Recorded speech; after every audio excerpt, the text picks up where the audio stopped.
Hello phone sir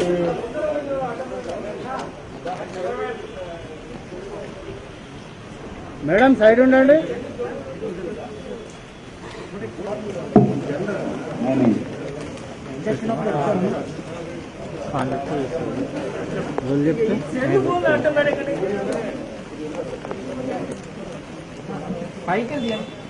अरे अरे ఆయన కట్టింది ఆయనే కాబట్టి ఆయన పోవాలి తప్పదు నువ్వు ఆయనని రాష్ట్రపతి రాజ్యసభ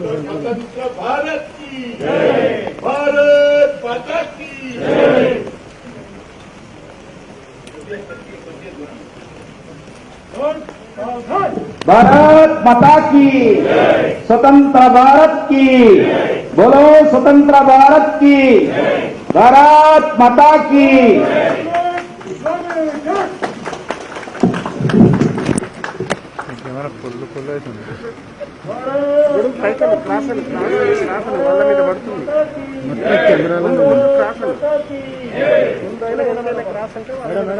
పోని పోని పోయటం పోనీరా బాబు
भारत माता की भारत माता की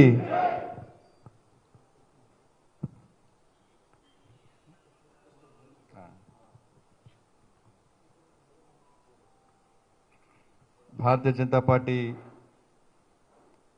రాష్ట్ర కోర్ కమిటీ సభ్యులు రాష్ట్ర పదాధికారులు ఇతర సీనియర్ నాయకులు విచ్చేసినటువంటి కార్యకర్తలందరూ కూడా పాత్రికేయ మిత్రులందరూ కూడా 74వ స్వాతంత్ర దినోత్సవం సందర్భంగా శుభాకాంక్షలు తెలియజేస్తున్నాను. అదేవిధంగా తెలంగాణ రాష్ట్ర ప్రజలకు భారతీయ జనతా పార్టీ కార్యకర్తలందరూ కూడా 74వ స్వాతంత్ర దినోత్సవ శుభాకాంక్షలు తెలియజేస్తా ఉన్నాను. ముందుగా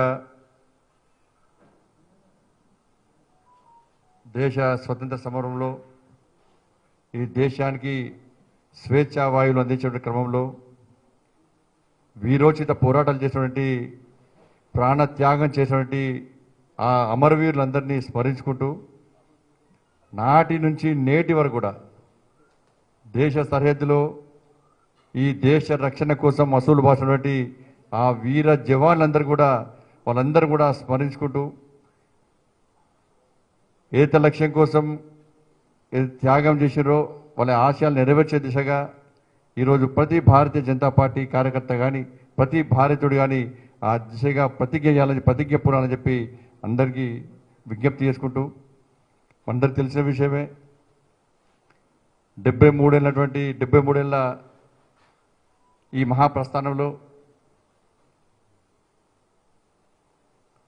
అనేక రంగాల్లో ఈ దేశం అభివృద్ధి చెందినప్పటికీ అనుకున్న స్థాయిలో అభివృద్ధి జరగలేని విషయం వాస్తవం. దేశంలో ఉన్నటువంటి మేధో సంపత్తిని కానీ ఉన్న అవకాశాలను సరైన దిశగా వినియోగించుకోకపోవడం వల్ల ఈరోజు ఇటువంటి పరిస్థితి దాపరించిన విషయం అందరూ గుర్తించాల్సిన అవసరం ఉంది. ఈ మహాప్రస్థానంలో 2 రకాలుగా మనం ఈ దేశ అభివృద్ధి విషయంలో ఆలోచించాల్సిన అవసరం ఉంది. పాలన విషయంలో కానీ అభివృద్ధి విషయంలో కానీ 2014 ముందు 2014 తర్వాత జరిగినటువంటి పరిణామాలను అభివృద్ధిని ఒక్కసారి బేరీజు వేసుకోవాల్సిన అవసరం ఉంది.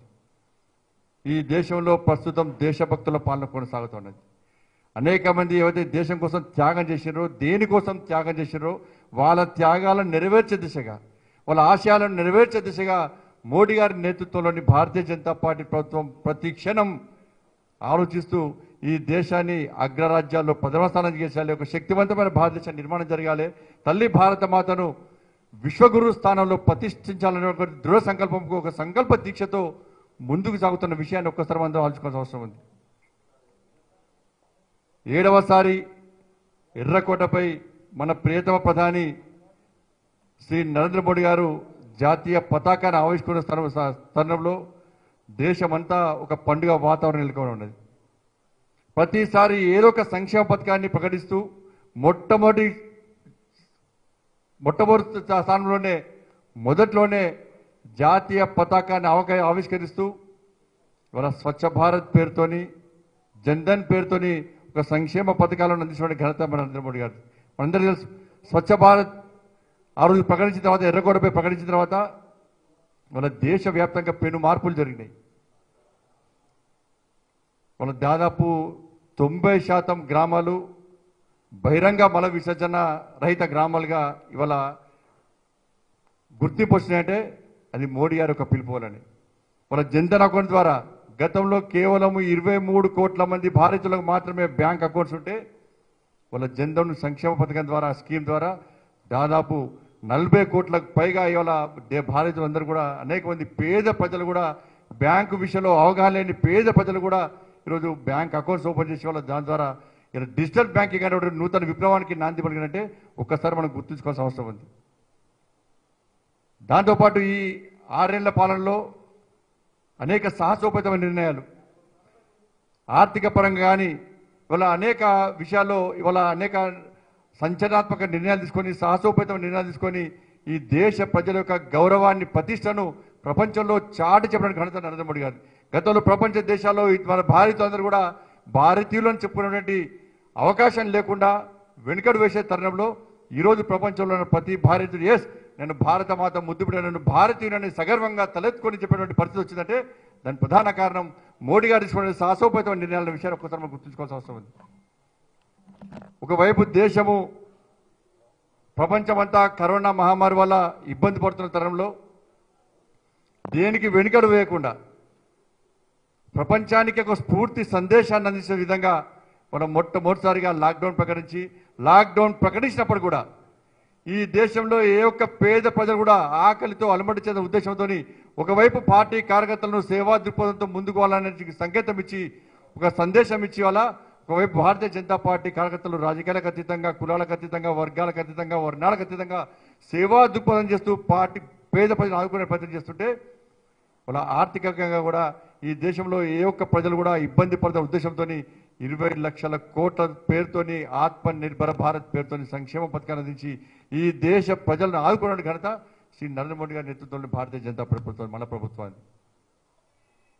ఒకవైపు దేశం అన్ని రకాలుగా అభివృద్ధి చెందుతుంటే ఇవాళ తెలంగాణ రాష్ట్ర పరిస్థితి మనకు తెలుసు. ఒక ప్రశాంతమైన వాతావరణంలో, ఒక సంతోషకరమైన వాతావరణంలో స్వాతంత్ర్య దినోత్సవ వేడుకలు జరుపుకోవాల్సిన పరిస్థితుల్లో వాళ్ళ తెలంగాణ రాష్ట్ర ప్రజలందరూ కూడా వాళ్ళ ఇబ్బందులతో, సమస్యలతో తల్లడిల్లుతూ ఇవాళ స్వాతంత్ర్య దినోత్సవ వేడుకలు జరుపుతున్నారంటే దీనికి కారణం ఎవరో ఒక్కసారి మనం ఆలోచించాల్సిన అవసరం ఉంది. 2014 కంటే ముందు గతంలో అనేక సంవత్సరాలు రజాకారుల పాలనలో కానీ వాళ్ళ అకృత్యాలకు తట్టుకోలేక ఒక విరోచిత పోరాటం చేసిన తర్వాత ఇలా 2014లో మనము అనేక మంది అమరుల త్యాగాల ఫలితంగా తెలంగాణ రాష్ట్రాన్ని ఏర్పాటు చేసుకున్నాం. మనం చూస్తున్న తెలంగాణ రాష్ట్రంలో పరిస్థితి ఏందో, విద్య, ఉపాధి, ఉద్యోగ అవకాశాలలో తెలంగాణకు అన్యాయం జరుగుతుందని భావించి ఆంధ్రప్రదేశ్ను విభజించి వాళ్ళ తెలంగాణ రాష్ట్రంగా ప్రత్యేకంగా రాష్ట్రంగా ఏర్పడిన తర్వాత వాళ్ళు మనకు న్యాయం జరుగుతుంది, మన రాష్ట్రాన్ని మనం ఏర్పాటు చేసుకోని చెప్పి భావిస్తున్న తరంలో గతంలో ఏ విధంగా రజాకారుల పాలన సాగిందో ఈరోజు అదే పాలన కొనసాగుతున్నది. అంతకుముందు king court palace, Falaknuma palace నుంచి ఆ రోజు రాజ్యాధికార పాలన కొనసాగిస్తే ఈరోజు కేసీఆర్ నేతృత్వంలో టీఆర్ఎస్ పార్టీ ప్రభుత్వం ప్రగతి భవన్ అనే ప్యాలెస్తోని, ఫామ్ హౌస్ అనే ప్యాలెస్తోని వాళ్ళ దాని ద్వారా వాళ్ళ పాలన కొనసాగిస్తూ ప్రజలకు అందుబాటులో లేని పాలనగా, ఎవరికి కనీసం న్యాయం చేయలేని పాలనగా ఒక నిరంతరంగా ఒక నికృష్టమైన పాలన అందిస్తున్న విషయాన్ని ఒక్కసారి మనం గుర్తుంచుకోవాల్సిన అవసరం ఉంది. ఆ రోజు అయితే రజాకార్లకు వ్యతిరేకంగా మనము యుద్ధాన్ని కొనసాగించి అనేక మంది స్ఫూర్తిగా తీసుకొని మొన్న తిరిగి మలిదశ ఉద్యమంలో తెలంగాణ రాష్ట్రాన్ని సాధించుకున్నామో ఆ రోజు ఎవరైతే రజాకార్ల వ్యతిరేకంగా పోరాటం చేస్తామో ఆ రజాకార్ల వారసులను ఇలా ప్రగతి భవన్లో కేసీఆర్ పక్కన చేసుకొని వాళ్ళ అడుగుజాడలు నడుస్తూ వాళ్ళ మనలను ఇలా శాసిస్తున్న విషయాన్ని ఒక్కసారి తెలంగాణ రాష్ట్ర ప్రజలు గుర్తుంచుకోవాల్సిన అవసరం ఉంది.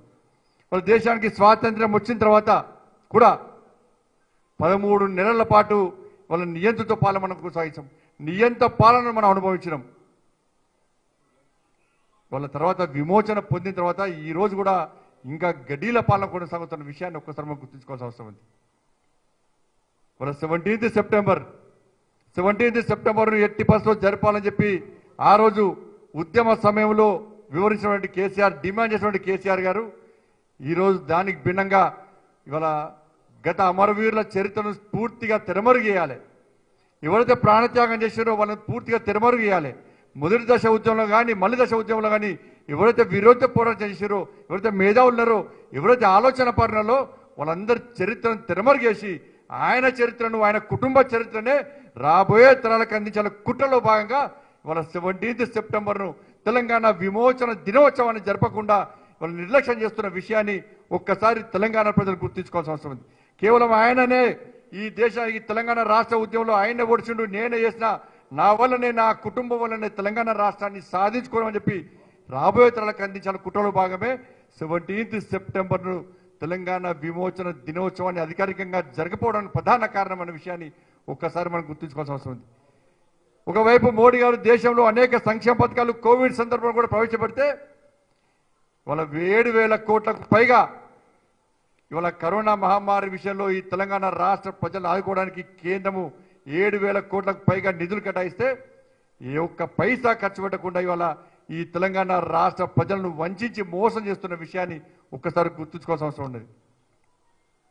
డాక్టర్లు ఇబ్బంది పడుతున్నారు, పారామెడికల్ సిబ్బంది ఇబ్బంది పడుతున్నారు, పోలీసులు ఇబ్బంది పడుతున్నారు, ఆశా వర్కర్లు ఇబ్బంది పడుతున్నారు, అంగన్వాడీ టీచర్లు ఇబ్బంది పడుతున్నారు, పాత్రికేయ మిత్రులు ఇబ్బంది పడుతున్నారు, కుల వృత్తుల వాళ్ళు ఇబ్బంది పడుతున్నారు, ప్రైవేట్ టీచర్స్ ఇబ్బంది పడుతున్నారు, ప్రైవేట్ లెక్చర్స్ ఇబ్బంది పడుతున్నారు, ఇలా రోజువారీ కూలీలందరూ కూడా ఇబ్బంది పడుతున్నారు, పేద ప్రజలందరూ కూడా ఇబ్బంది పడుతున్న విషయాన్ని ఒక్కసారి ఈ రాష్ట్ర ముఖ్యమంత్రి గుర్తుంచుకోవడంలో కేవలం ఈ రాష్ట్ర ప్రజలను ఆదుకునే ప్రయత్నం చేయకపోగా ఇలా ఫామ్ హౌస్కే పరిమితమై తనకు తాను తన కుటుంబాన్ని రక్షించుకోవడమే ముఖ్యం తప్ప ఈ తెలంగాణ రాష్ట్ర ప్రజలు, పేద ప్రజలను కాపాడుకునే ప్రయత్నం చేయకపోవడం వల్లనే వాళ్ళ తెలంగాణ రాష్ట్రంలో వాళ్ళ కోవిడ్ సందర్భంగా వాళ్ళ ప్రాణాలను కాపాడుకునే ప్రయత్నంలో ఇలా కార్పొరేట్ హాస్పిటల్లో ఫీజులు చెల్లించలేక దాన్ని నియంత్రించే దమ్ము ఈ టీఆర్ఎస్ పార్టీకి లేకపోవడం వల్ల అనేక మంది పేద ప్రజలు వాళ్ళ ప్రాణాలు హరించిపోతున్న విషయాన్ని ఒక్కసారి రాష్ట్ర ముఖ్యమంత్రి గ్రహించాల్సిన అవసరం ఉంది. కేంద్రం ఇచ్చిన నిధులను పూర్తిగా దారి మళ్లిస్తూ దానికి భిన్నంగా కేంద్రాన్ని ఇలా ప్రతి విషయంలో అప్రతిష్టపాలు చేసే ప్రయత్నం రాష్ట్ర ముఖ్యమంత్రి చేస్తున్నాడు. మంచి జరిగితే ఆయన ఖాతాలో, చెడు జరిగితే మాత్రం కేంద్రం మీదకి నెట్టేసే ప్రయత్నం ఈ రాష్ట్ర ముఖ్యమంత్రి చేస్తా ఉన్నాడు. ఏ ప్రాంతంలో కూడా, ఏ జిల్లాలో కూడా కనీసం ప్రభుత్వ ఆసుపత్రుల్లో వైద్య సౌకర్యాలు లేకపోవడం వలన, డాక్టర్లకు వైద్య సిబ్బందికి సేవ చేసే ఆలోచనప్పుడు కూడా వాళ్ళకే రక్షణ లేకపోవడం వలన, కనీసం ఇలా ప్రభుత్వ ఆసుపత్రిలో వైద్య సదుపాయాలు లేకపోవడం వలన, టెస్టుల సంఖ్య పెంచకపోవడం వలన తన ప్రతిష్ట పెంచుకోవడానికి ఇవాళ తెలంగాణ రాష్ట్రాన్ని అప్రతిష్ట మూడటువంటి మూర్ఖత్వ ముఖ్యమంత్రి ఈ రాష్ట్ర ముఖ్యమంత్రి. ఇవాళ దేశవ్యాప్తంగా అనేక రాష్ట్రాల్లో ఆ రాష్ట్ర ముఖ్యమంత్రుల గురించి, వారి పాలన గురించి ఈ 15th ఆగస్టు స్వాతంత్ర దినోత్సవం సందర్భంగా పొగడ్తలతో ముంచేస్తుంటే ఈ రాష్ట్రంలో ఈ రాష్ట్ర ముఖ్యమంత్రి యొక్క విచిత్రమైన వ్యవహార శైలి వల్ల చాతకంత విషయాన్ని ఇవాళ తెలంగాణ రాష్ట్ర ప్రజలు వాళ్ళు గుర్తించుకుంటున్నారంటే నిజంగా ఈ రాష్ట్ర ముఖ్యమంత్రి సిగ్గుతో తలవంచుకోవాల్సిన అవసరం ఉంది.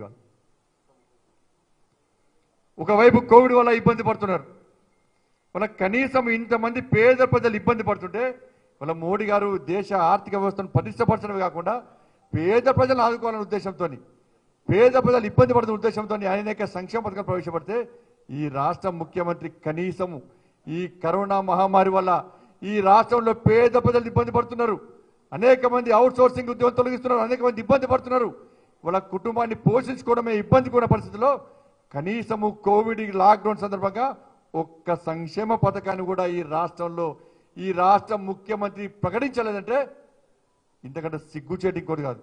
ఒక్క పైసా కూడా ఈ రాష్ట్రం ప్రత్యేకంగా కేటాయించలేదంటే ఇంతకంటే దౌర్భాగ్యం ఇంకోటి కాదు.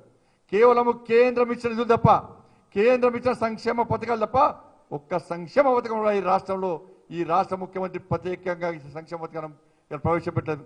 ఒక్క పైసా కూడా ప్రత్యేకంగా ఈ రాష్ట్ర ప్రజలను ఆదుకునే ప్రయత్నం చేయలేదు. ఒక్క పైసా కూడా కేటాయించిన విషయాన్ని ఒక్కసారి రాష్ట్ర ప్రజలు అవసరం ఉంటుంది. వాళ్ళు కేవలం నీళ్లు, నిధులు, నియామకాల పేరుతోని తెలంగాణ రాష్ట్రాన్ని ఏర్పాటు చేసుకుంటే వాళ్ళ దానికి భిన్నంగా నీళ్ళన్ని ఫామ్ హౌస్కు వాళ్ళ నిధులన్నీ కూడా దారి మళ్లించి జేబులు నింపుకునే ప్రయత్నం చేస్తున్నాడు. నియామకాలను కూడా కేవలం వాళ్ళ కుటుంబానికే పరిమితమైనది. తెలంగాణ రాష్ట్ర 2014 తెలంగాణ రాష్ట్ర ఏర్పాటు సమయంలో వాళ్ళ ధనిక రాష్ట్రంగా ఉన్న తెలంగాణ రాష్ట్రానికి వాళ్ళ అప్పుల రాష్ట్రంగా చేసిన దౌర్భాగ్య ముఖ్యమంత్రి ఈ రాష్ట్ర ముఖ్యమంత్రి కేసీఆర్.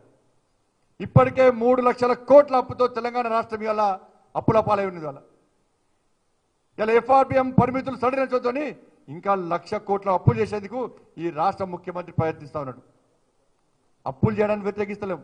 చేసే అప్పులు అభివృద్ధి కోసం ఉండాలి, పేద ప్రజల కోసం ఉండాలి తప్ప కేవలం కాంట్రాక్టర్ల జేబులు నింపడానికి, కమిషన్తో కుటుంబాన్ని జేబులు నింపుకోవడానికి, కేవలం ఆ 3 కంపెనీలకే కాంట్రాక్ట్ అప్పగించడానికి, అభివృద్ధి పేరుతోని అక్రమ అడ్డదారి దొక్కడానికి కాదు ఇవాళ అప్పులు చేసేది.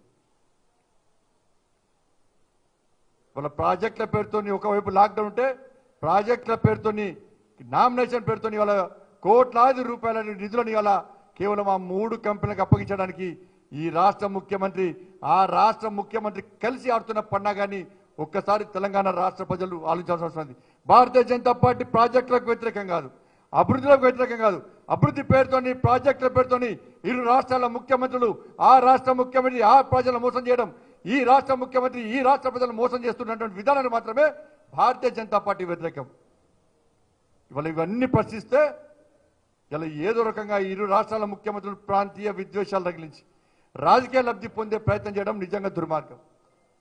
కాబట్టి ఇటువంటి తరుణంలో ఇవాళ 15 ఆగస్ట్ వచ్చే 15 ఆగస్ట్ వరకు ఇవాళ తెలంగాణలోని ప్రతి భారతీయ జనతా పార్టీ కార్యకర్త ఈ రాష్ట్రంలో కేసీఆర్ యొక్క నియంతృత్వ, నిరంకుశ, అవినీతి, అరాచక పాలనకు వ్యతిరేకంగా మన క్షేత్రస్థాయిలో భారతీయ జనతా పార్టీని పటిష్టం చేయాల్సిన అవసరం ఉంది. ప్రజాస్వామ్య తెలంగాణ నిర్మాణం కోసం ఏదైతే అమరవీరులు ఎలా ఏదైతే ఆశయం కోసం ఆత్మ బలిదానం చేసిర్రో, ఎవరైతే గతంలో అమరులను స్ఫూర్తిగా తీసుకొని ఆత్మ బలిదానం చేసిర్రో వాళ్ళ ఆశయాలు నెరవేర్చడమే లక్ష్యంగా వాళ్ళ టీఆర్ఎస్ పార్టీకి ప్రత్యామ్నాయంగా రాబోయే రోజుల్లో ఎట్టి పరిస్థితుల్లో ఈ తెలంగాణ రాష్ట్రంలో గోల్కొండ కిల మీద కాషాయపు జెండాను, కమలపూ జెండాను ఎగరేసే విధంగా ప్రతి భారతీయ జనతా పార్టీ కార్యకర్త ఈ పవిత్రమైన రోజున అమరవీరులను స్మరించుకుంటూ, అమరవీరులను స్ఫూర్తిగా తీసుకొని ఈ తెలంగాణ రాష్ట్రంలో తిరిగి భారతీయ జనతా పార్టీ పాలనను అందించే విధంగా, కేసీఆర్ యొక్క నియంతృత్వ, స్వార్థపూర్త రాజకీయాలకు సమాధి కట్టే విధంగా ప్రతి భారతీయ జనతా పార్టీ కార్యకర్త ప్రతిజ్ఞ పూర్వని చెప్పి క్షేత్రస్థాయిలో భారతీయ జనతా పార్టీని బలోపేతం చేసే విధంగా అందరూ కష్టపడి పనిచేయాలని చెప్పి మరొకసారి తెలంగాణ రాష్ట్ర ప్రజలకు అప్పీల్ చేస్తున్నాం. టీఆర్ఎస్ పార్టీ పాలనకు సమాధి కట్టడం, టీఆర్ఎస్ పార్టీ గడిల పాలనను అంతమొందించడం కేవలం భారతీయ జనతా పార్టీ ద్వారా మాత్రమే సాధ్యం. మీ ఆశయాలను నెరవేర్చడానికి, ఈ ప్రజాస్వామ్య పాలన అందించడానికి ఇలా భారతీయ జనతా పార్టీకి మద్దతు తెలపండి. భారతీయ జనతా పార్టీకి అండగా ఉండండి. భారతీయ జనతా పార్టీ కార్యకర్తలకు మీ గ్రామాలకు వచ్చినప్పుడు, మీ ఇంట్లోకి వచ్చినప్పుడు ఆదరించండి, అభిమానించండి, ఆశీర్వదించండి. అందరం కలిసికట్టుగా ఈ అరాచక పాలన అంతమొందిద్దాం. తప్పకుండా ప్రజాస్వామ్య తెలంగాణ నిర్మాణంలో మలిదశ ఉద్యమంలో మీ అందరు భాగస్వామ్యంగా చెప్పి మీ అందరికీ తెలియజేసుకుంటూ, మీ అందరికీ వేడుకుంటూ, మీ అందరినీ విజ్ఞప్తి చేస్తూ ఆ దిశగా మీరు ఆశీర్వాదం అందిస్తారని ఆకాంక్షిస్తూ మరొకసారి అనేక మంది అమరవీరులను ఈ వీరోచిత పోరాటంలో అసలు బాసినటువంటి అనేక మంది అమరవీరులతో పాటు కరోనా మహమ్మారిని ఇలా ఈ పేద ప్రజలను రక్షించడంలో అసలు బాసినటువంటి ఇలా కోవిడ్ వారియర్స్ అందరూ కూడా స్మరించుకుంటూ వారికి నివాళులర్పిస్తూ ఆ పేద ప్రజలు కానీ వారియర్స్ అందరూ కూడా వాళ్ళ ఆత్మకు శాంతి చేకూర్చాలని చెప్పి వాళ్ళ కుటుంబంలో కూడా మనోధైర్యం నింపాలని చెప్పి మనస్ఫూర్తిగా ఆ అమ్మవారిని వేడుకుంటూ సెలవు తీసుకుంటాను. భారత్ మాతాకి జై.